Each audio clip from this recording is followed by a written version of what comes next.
male gender. Score of 6 to 8 is very high probability. Okay, 1 to 2 is low probability. 3 to 5 is medium probability. So those with moderate and high probability, you have to subject them for polysomnography. So polysomnography has various levels. Level 1, you can record EEG, ECG, chin EMG, airflow, respiratory effort, oximetry, everything with video recording and attended in lab. Level 2 is same, but it is unattended without video recording. Level 3 is only respiratory data will be there. Nasal flow, respiratory effort, oxygen desaturation with pulse oximetry and ECG. Level 4 is only oximetry. Nobody will use oximetry. Level and level 2 are very important. Level 3 is for high risk OSA patients. Stop band questionnaire is high. For them, you can use. But still, I will recommend level 2 or level 1. And how to read polysomnography? First, you have to go into patient details, age, BMI, so that you can have calculate stop band questionnaire. And after that, you can calculate excessive daytime sleepiness based on Epworthiness sleepiness score based on various parameters you are taking, how sleepy patient is, like sitting and reading, watching television, or sitting in active places, stopping at signals, and all those things. And 0 is no chance, 3 is very high chance. Total score is 24. Less than 10, excessive daytime sleepiness is unlikely. 10 to 16 is moderate probability, and greater than 16 is very high probability. So what are the parameters you will see? Respiratory data, oximetry, EEG, EMG and video if it is level 1, and ECG. So respiratory parameter, what you will see? Apnea hypopnea index. Apnea is 80% reduction in flow, nasal flow, and hypopnea is 30% reduction in flow with 4% desaturation. Some guidelines will say 30% reduction in flow with 3% desaturation also is significant. And what is RERA? Respiratory effort related arousal. Here, reduction in flow is 30%, but desaturation will not be significant, but patient will awaken from sleep. It is called RERA. So RDI is RERA plus apnea hypopnea index. RDI means respiratory disturbance index. And AHI less than 5 is normal. 5 to 15 is mild. 15 to 30 is moderate, and greater than 30 is severe. And patients with moderate high probability of AHI, excessive daytime sleepiness symptoms, you have to treat even with mild AHI with CPAP. And nowadays they are telling even without a significant AHI, if somebody has RDI also, then also you can treat with CPAP. Here you can see in this patient AHI is 119.6 per hour. It's very much significant. And before coming to that, you have to know what total sleep time. Record time here it is 185. Sleep period is 183. So sleep efficiency is sleep period by total record time. It is 98%. Above 80 is significant. Good sleep.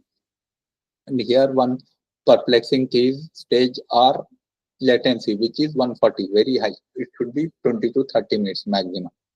So REM sleep is less in this patient.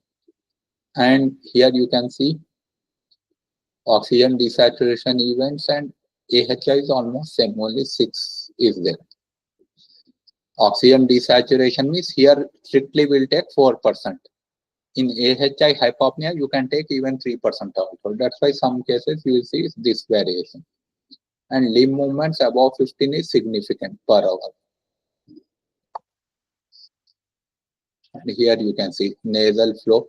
It is sinusoidal shape. In patients with obstructive sleep apnea, this one will become flattened. And RDI is apnea hypopnea plus RERA. In obese patient, AHI and RDI will not be much significant. Young thin patients with short neck, they will have high RDI. RDI more than AHI. It is called upper airway resistance syndrome. Those who snore very loudly, but they don't have much excessive daytime sleepiness, they will fall under this category, UARS, upper airway resistance syndrome.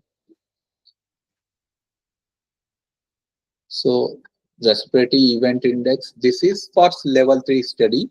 Here you don't have EEG now, so apnea, hypopnea divided by total recording time instead of sleep time, because there is no EEG data. Based on EEG data, only you can tell patient is sleeping or not.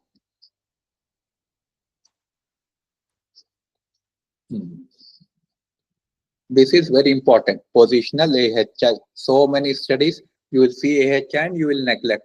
You should see how much time patient has slept in supine position. Because supine position apnea will be almost more than 50%, 70-80% higher than non-supine AHI. And supine AHI is when this value is exactly 2 times more.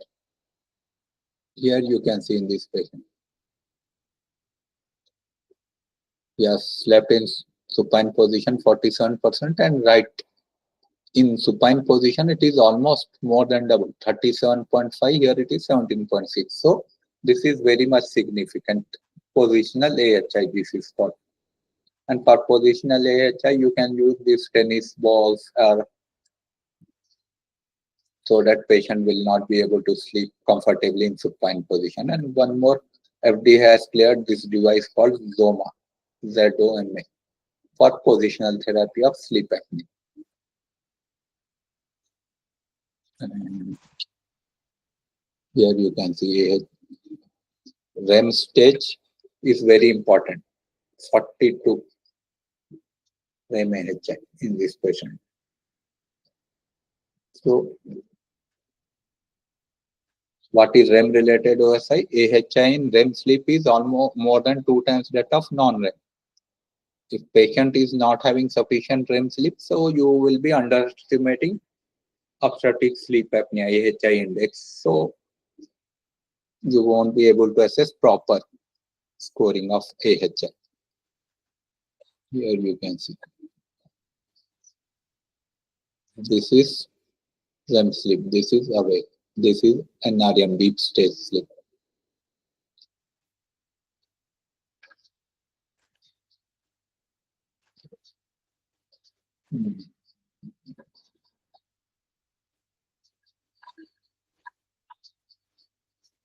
Black is non-REM sleep. Blue is awake. This red one is REM sleep. Blue is awake. Black totally is non-REM. This is deep stage. N3. This red one is REM sleep. In REM sleep, you can see saturation, desaturation is more. Here, saturation is falling. Of course, it will fall more because of paralysis of respiratory muscles. Here also you can see REM sleep rate. Saturation is sudden dipping almost up to nearer to 70 here.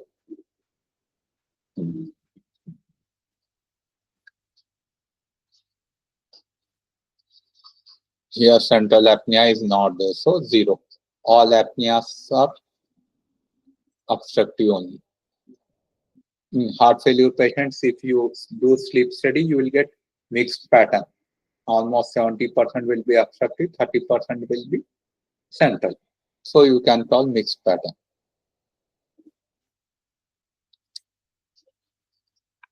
In central heart failure, here what do you find? This is waxing and waning pattern. This is called 10 strokes aspiration. Why? Because persons with heart failure, they will have low blood flow or ejection capacity. Blood will not be able to reach the brain center. So it will cause stimulation of center leading to hyperventilation. Suddenly PCO2 will fall below threshold, then patient will go into apnea. Then this apnea will continue for few seconds, then it will PCO2 will accumulate, again it will stimulate respiratory center, like that, waxing, waning, waxing, waning. This 10 strokes. It is seen in patients with severe heart failure, EF less than 40, 30, like that. And these patients need adaptive servo ventilation. What do you mean by adaptive servo ventilation? Here, respiratory pressure support is driven based on patient's effort. If patient is breathing more, it will not give support. If patient is breathing less, it will give. This machine will sense patient effort. So it is called adaptive servo ventilation. Here you can see obstructive apnea is maximum. There is no central or mixed apnea. Suppose I will give this example. When I was PG student, they were bothered only about this number, 22 per hour, and duration is 12 seconds.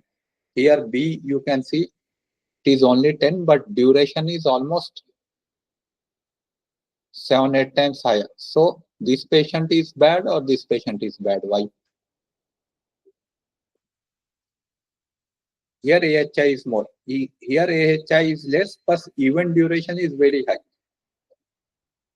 These patients will go into chronic complications. These patients will have sudden death in sleep because of very long hypoxia. Sudden it will trigger arrhythmias. So this is more dangerous, prolonged duration than this. This patient will have long-standing disease. He will not die immediately. This patient is more dangerous. I'll explain later. And oximetry data, what are the things you will see? First, I have told oxygen desaturation. This is same like a 4% fall in saturation per hour. It almost corresponds with AHI, apnea hypopnea index. Okay. Same. Number of times SpO2 less than 90 per hour, and it should be less than 5 per hour. 4% it should be actually, not 90.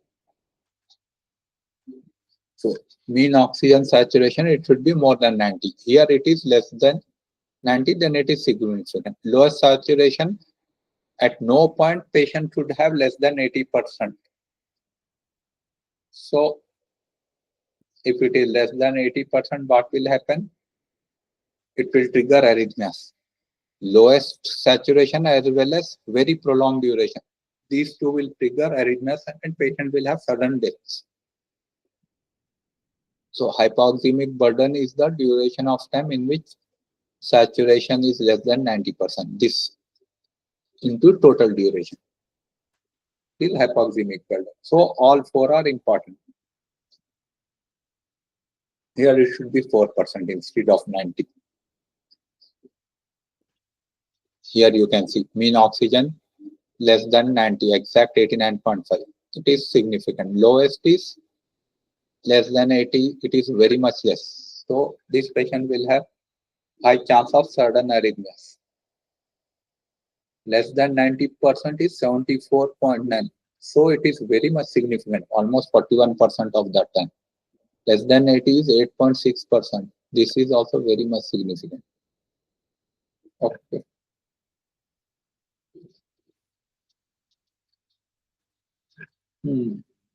Lowest SpO2 will lead acute complications like sudden arrhythmias and death. Remaining things will lead to chronic complications like chronic uncontrolled hypertension, uncontrolled diabetes leading to CKD, all those things. Here he will have sudden arrhythmias and he will die. These are the chronic complications like hypertension, heart failure, pulmonary hypertension, neurocognitive impairment. And here it is ACS, arrhythmias and stroke. Here also stroke will occur. Here it is sudden, severe stroke. Most important in this is arrhythmia. Suddenly patient will die in sleep. Worst thing. Let's come to the EEG data. Normal sleep efficiencies should be above 80% and latency is less than 30 minutes. Means patient should fall within 30 minutes of lying on the bed, and REM should occur within 60 minutes of lying down.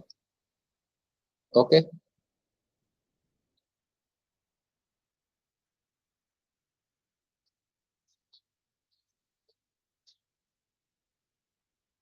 Wake after sleep onset, I have told you now. Your sleep time is 183. Wake after sleep onset is very less, 0.5 minutes. But elderly patient, if you take, they will have very much significant ratio. So they will not have refreshing sleep. This point is very, very important. Wake after sleep onset.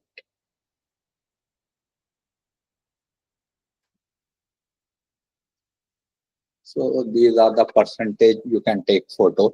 Here REM percent should be 20 to 25. Otherwise you will underestimate AHI. And one more thing, neurocognitive impairment.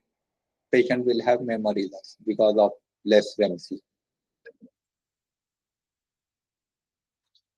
Here it is only 5%. So very less. At least 15% should be there. 25% is not practical. At least 15 to 18%. There it is 5%. Very, very less.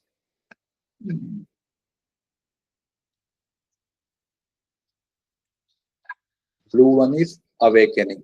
Black is non-REM sleep. Blue one here you can see, where is it? Blue. This one, blue. This is in between REM sleep. So if you give CPAP, what will happen? They will give good sleep and REM sleep will rebound. So if REM sleep rebounds, AHI will slightly increase. You will see AHI is not reduced below 5. No, not like that. Because of rebound in REM sleep, AHI will increase for 1 month or 2 months. After that, it will fall down. Okay. It does not mean that your CPAP is not working.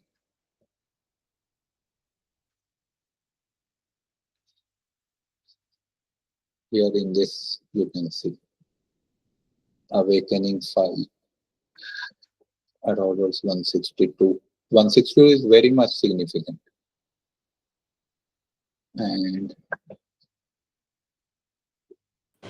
Graph नहीं दिख रहा sir clearly. Clearly नहीं दिख रहा है, थोड़ा नीचे गया. डिस्टिंग्विश नहीं हो रहे हैं लाइंस. अब आ रहा.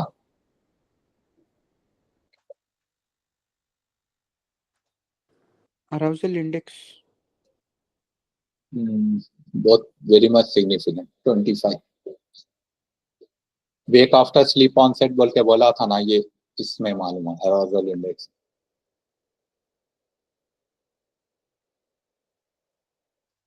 Sleep efficiency 97%, but wake after sleep onset बहुत ज्यादा, बार बार उन्हें उठ जा रहा. तो fragmentation of sleep is also very bad. और ऊपर लेता हूँ.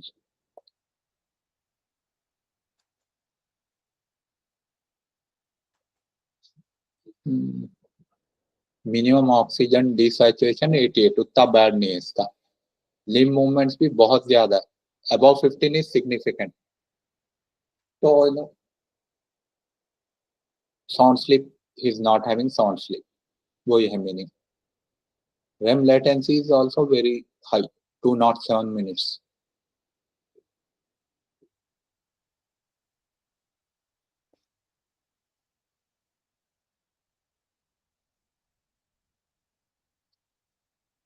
Okay.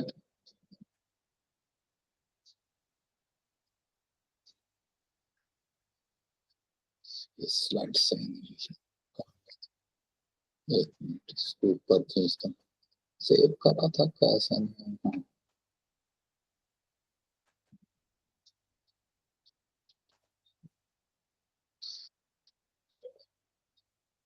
Young age, it is very less than 10, but above 60 it will be 20, up to 25, 10 to 25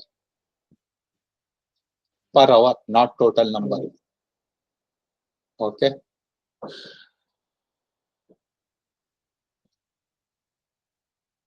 It is other than apnea, hypopnea related arousal, apart from apnea, hypopnea, other arousal. Hypopnea 57 है, apnea 22 है. RERA 32, 10% वो तो significant है, काफी significant. Snore arousal भी 6, very much significant. So sleep efficiency is normally more than 80% and latency less than 30 minutes. REM latency is 60 to 120 minutes. And percentage of REM sleep should be 20%. 25 is very high number, 20 it should be. Arousal index should be less than 15. You can above 65, of course, it can go up to 25 also, but 15 roughly you can calculate. And EEG, why EEG is important? Sometimes people will have fits because of excess hypoxia. You can detect because of EEG.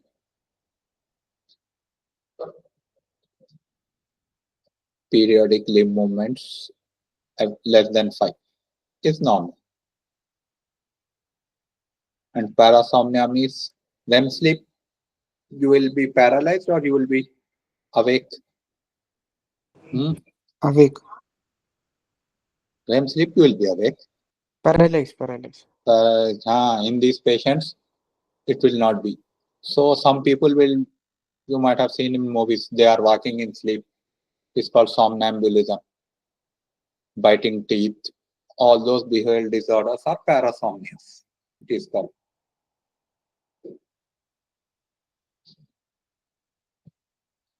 Here you can see limb movement 40 per hour. It is very much significant.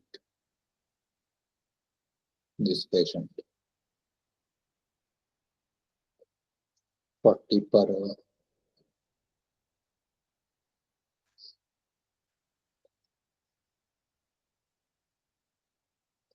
Periodic limb movements is up to 5 per hour is normal. 5 to 24 is mild, 25 to 50 is moderate, more than 50 is severe. Mostly it will be in iron deficiency or electrolyte imbalances they will have.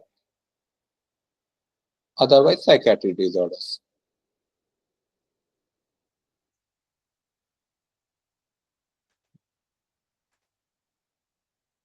Conditions associated with periodic limb movements are these things. Iron deficiency is most common. Narcolepsy is rare. Iron deficiency, diabetes, and drug-induced REM behavior disorder. Few patients develop. So EEG, you have to look for arrhythmias and tachybrady arrhythmias. So here in this patient, you can see average heart rate is 76. Highest heart rate is 150. Here 26. Very significant. So patient is having tachybrady arrhythmias 26 and 149. Very much significant. So he's prone for sir slide PLMD पे ही है sir TV. अब आ रहा नहीं आ रहा sir, नहीं आ रहा. नहीं आ रहा.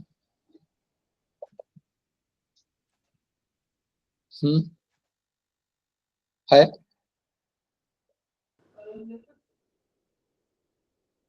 अभी ECG डेटा पे आया सर. 66 हाँ पे है वो ECG पे arrhythmias. हाँ आया. आया सर अभी. So this patient 26 to 150. So he is very much prone to arrhythmias and sudden death.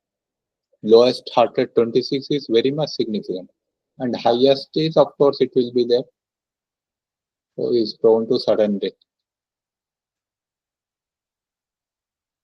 You should look at these readings also. Lowest saturation, highest saturation, duration of saturation, then lowest heart rate, highest heart rate, all those things.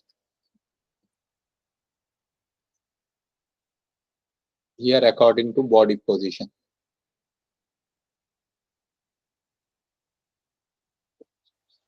Non-REM sleep, he has lowest heart rate, 26. And REM sleep, he has 54. And maximum is also not much. Non-REM sleep, he has very much variable heart rate. So he's prone to sudden deaths.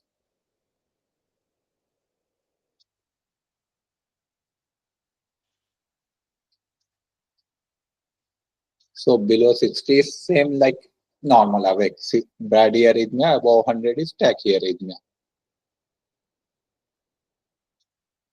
So here it is very much unstable cardiovascular system. If it is heart rate is varying so much between 26 to 150, is prone to sudden death. Here also 26 in non-REM sleep, 54 in REM sleep, 150 in non-REM sleep, and 113 in REM sleep.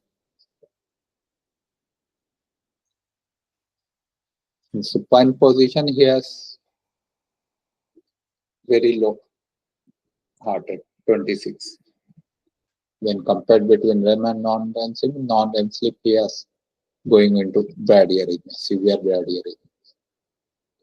So what are the things you will see in the respiratory data? AHI, which is apnea plus hypopnea, RDI is AHI plus RERA. Positional AHI when it is significant more than 2. REM AHI more than 2 is significant. Central apnea index. Here we don't find any central apnea in sir this फिर case. Slide रुक गई sir आप कौन से उस पे 66 66 पे रुक गई।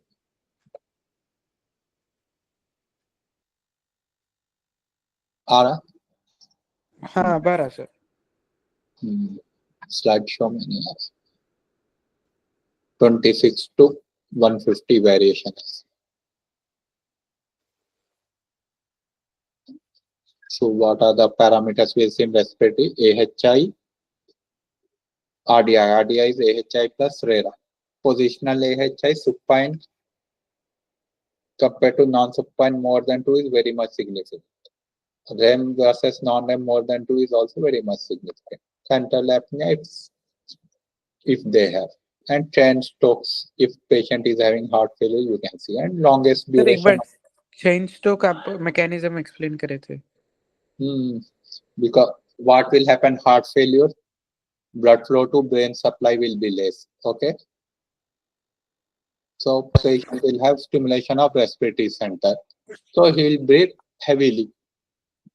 These kind of patients, their drive is unstable. It will lead to hyperventilation leading to hypocapnia.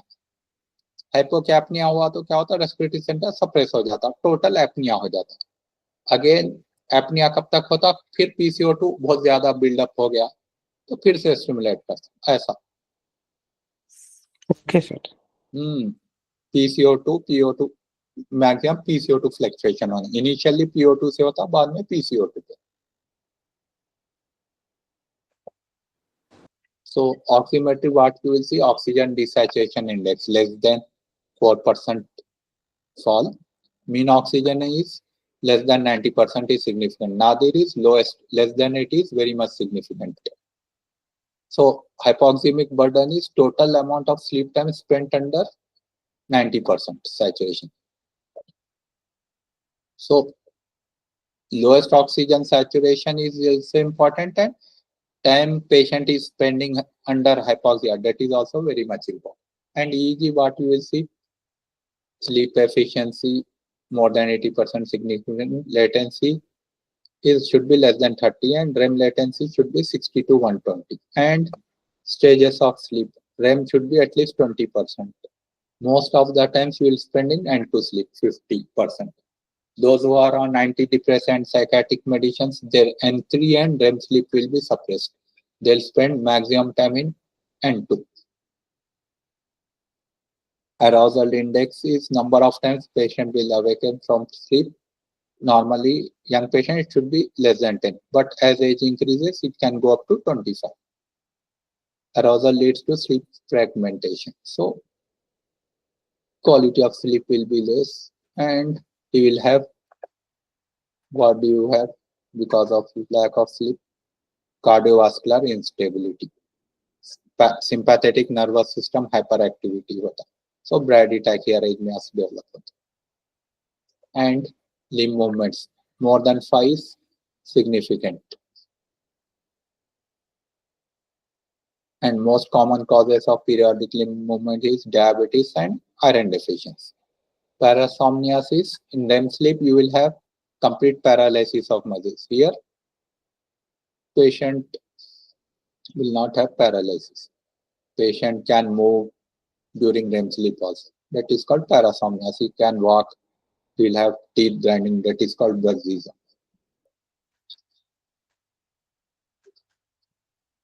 And ECG data, arrhythmias, tachybrady oscillations. Tachybrady oscillation indicates unstable cardiovascular system. Okay.